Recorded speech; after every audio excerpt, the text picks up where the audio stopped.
प्यारे दोस्तों, हजरत इब्राहीम अलैहिस्सलाम वो पैगंबर थे जिनसे अल्लाह ताला ने बहुत बड़ी बड़ी कुर्बानियां ली।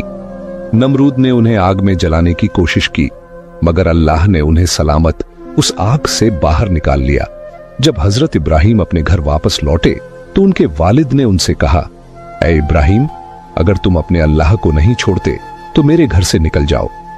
हजरत इब्राहीम अलैहिस्सलाम ने बिना किसी शिकवा के अपना घर छोड़ दिया और मिस्र की जानिब रवाना हो गए।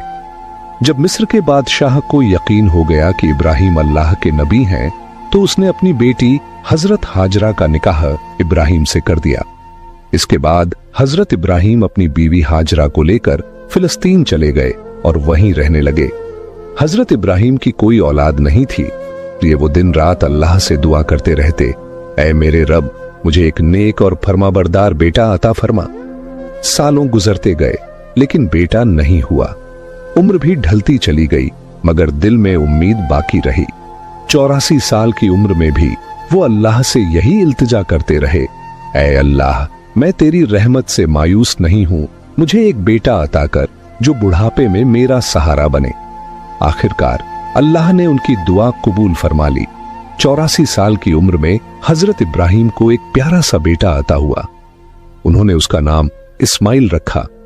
आप अंदाजा लगाइए, एक बाप जिसने 84 साल की उम्र में बेटा पाया हो, उसकी मोहब्बत उस बेटे से कितनी होगी। वो हर वक्त उसे सीने से लगाए रखते, चूमते, कंधों पर बिठाकर बाजारों में फिराते, उसके साथ खेलते और हंसी मजाक करते।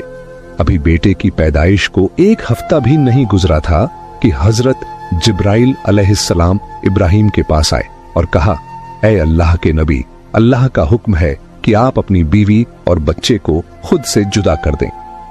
यह सुनकर हजरत इब्राहीम का दिल कांप गया। बोले, ऐ जिब्राइल, मैं अपनी बीवी और बच्चे को कहां छोड़ूं? जिब्राइल अलैहिस्सलाम ने जवाब दिया, जहां अल्लाह हुक्म देगा मैं वहां ले जाऊंगा। कल सुबह इंसानी शक्ल में ऊंट पर आऊंगा, आप अपनी बीवी और बच्चे को तैयार रखना और मेरे पीछे चलना।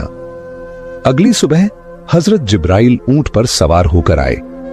इब्राहीम अलैहिस्सलाम ने भी अपनी बीवी हाजरा और बेटे इस्माइल को ऊंट पर बिठाया और खुद भी ऊंट पर सवार हो गए। जिब्राइल का ऊंट आगे आगे, इब्राहीम का ऊंट पीछे पीछे चलता रहा। वो फिलिस्तीन से चले, शहर दर शहर गुजरे, हफ्ते महीनों में बदलते गए और 1 महीने के सफर के बाद अरब की सरजमीन पर पहुंचे। उस वक्त अरब वीरान था, न कोई इंसान न परिंदा। जिब्राइल का ऊंट काले सुनसान पहाड़ों के दरमियान चलता रहा। आखिरकार 4 ऊंचे पहाड़ों के बीच